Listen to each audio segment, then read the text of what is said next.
So we got out here really early this morning. I actually finished painting this last night, but it was just too dark to videotape it. But we got it put up this morning, and I like it.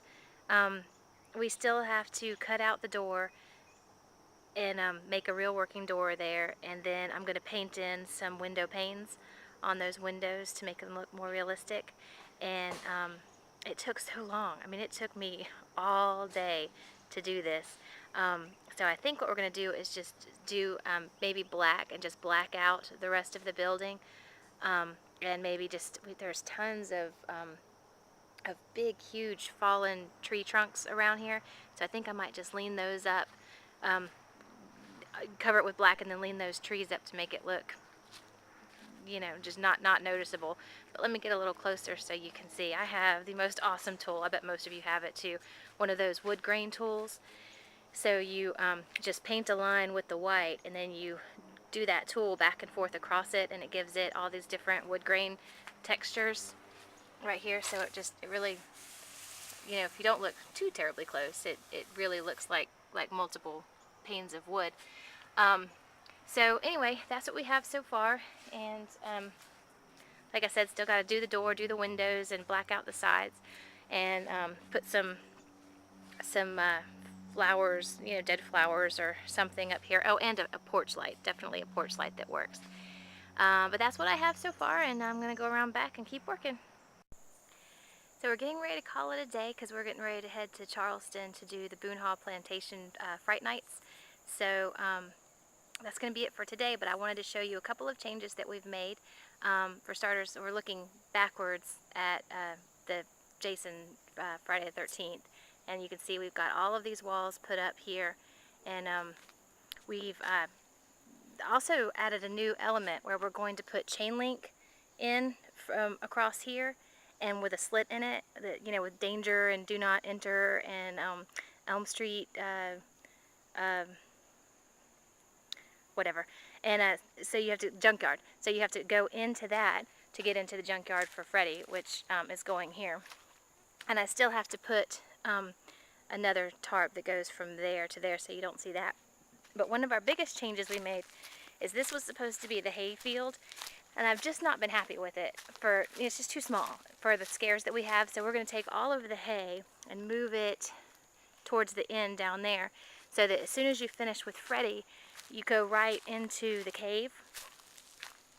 And oh gosh, the sun is horrible. Let me stand over here, see if you can see it better with the sun not quite right in my face. But here is the beginnings effects of the cave. We need to put some more boulders, you think, in that one over there, make it bumpier.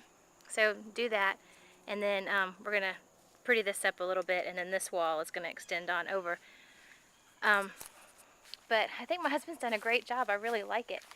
And I don't know, those of you who've been watching, if you remember that I did that large snake head, my husband built this. So when you get here, there's two entrances. There's the mine entrance and the cave entrance. But the mine entrance is where that big snake head is. So when they get here and try to decide which way to go, the snake head's going to come out at them and get them. And then another big change, we got most of the cave done. We got to put one more up there, but for the most part, this part is done. We have to finish this section around here. But this is still going to be the green laser water room, like we said before, which you're going to go through. But then we realized when we were building walls that this section right here was just dead space. So we're going to put black or gray, something, solid walls on the back of this wall and across that. And this is now going to be the witch room. So they have their own little section now. And then down there is still going to be the railroad crossing, like we said, but all of this over here is going to be the hayfield, big huge hayfield. And that makes sense too, because it'll tie into Texas Chainsaw, so he can scare them on out. But those are our biggest changes for today, and we're done for today. And now we're going to go do some haunting. We're going to go do Boone Hall, and we will show you what's going on there. Here we are walking into Boone Hall Fright Nights. Lots of people. Okay, here we are. We're getting ready to go in the haunted hayride. Are you excited? Hi, I'm really excited. I'm so excited. It's gonna be great. Jacob, are you excited? Yes, ma'am. Are you nervous? Yes, ma'am. A little bit? Extremely. So we just came off of the haunted hayride. What did you think? It was really great. The animatronics were ridiculously amazing. What was your favorite part? Probably that pumpkin guy in the beginning, just because it was so cool. He was really cool. How tall do you think he was? At least 15, 20 feet. He came up really, really high. I wish I could have videoed it. It was awesome. Now here comes Jacob, who was the most nervous going into it. Jacob, come here. Come tell us what you thought. Was it worth being scared? Yes, ma'am. It's still deaf this year. Yeah. Well, what was your favorite part? The big animatronic that was in the third big animatronic we saw that came up from really high up here, where it did the power plant scene. Yeah. What was that? That was a dinosaur. It wasn't a dinosaur. It was some weird flat Oh yeah, badger yeah, thing. troll thing. It was like a nuclear badger. Okay, so we recommend then, if anybody is in Charleston area and wants to do Boone Hall, to definitely do the hayride. That was awesome. Here's an update on our cave. We've wrapped the walls all the way around this way, and we're working on this way. We needed to leave this part open right now because we've got to put some more stuff back and forth through it. But that will eventually go all the way across to there and get more and more flat, like a flat wall. Also, we're going to bring out a little bit more in stake, so it's even more of a hillside, but it gives you the idea. And then when they come up here, there's obviously two entrances, so we're hoping that they'll think a minute and try to figure out which way to go. But my big snake head, that if you've been watching, you saw me build earlier this year, it will be in there, and it'll swing out at them to chase them into the tunnel. And let's see if you can see in here. It's very dark. I don't know if you can see. We have to fill this in right here, but ooh, it lets enough light in so you can see. The tunnel turns like this, and then heads out. So this part's completely finished now, except for this, which will go up and hook to the next room. And then we're out into what's the water room. So as I said before, we were moving our hayfield out here so it can have more room.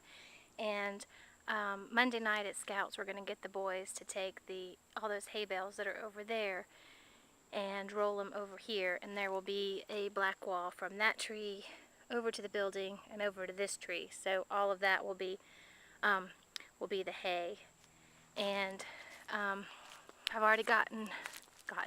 already received one truckload of hay. Okay, good grief, I can't talk. I'm so tired, you guys. I've been here since I don't even know when. But, 2 weeks left to go. We got to get it done. Anyway, I got one truckload of corn stalks. So I've been making these, and I might fill them out more. I think he's going to bring me several more truckloads, and I wanted to get as many of these as I could get, so I didn't get them really full. But basically all I did, super simple, is you can see in the middle there's a T-post, and we just stuck the T-post in the ground, and then I wrapped the corn stalks around them and zip tied them right here at the top. And I've got a bunch of brown cord I'm going to bring out here and string around it to cover up that zip tie later. But and he's supposed to be bringing me more, so I'm going to fill in here and here and there, so as they come through, this will make the walkway around closer to the building and back around that side, and then the chainsaw will chase them out. But I'm loving the look so far, and I'm going to get some jack-o'-lanterns and stick those in all the different places, and it's really coming along. So I wanted to show you that we got a lot of our inside walls done. Again, here's the front room with our big 9-foot, 12-foot, 9-foot, 12-foot, big ceilings, and then we're going to put a door here, so we haven't finished that. We have to build a little wall that comes out to make a door because we want them to stop in here and be locked in at first. Then into the hallway, and of course the light's coming in from the back right now so you can see. And the hallway goes all the way down. We still have to do this wall. We haven't yet because this is where those 3 picture projections are going. And we have to measure the projections because we're going to have to put some walls in there. Make sure we don't block anything. And then the nursery, Little Caesar's nursery. All those walls are in now.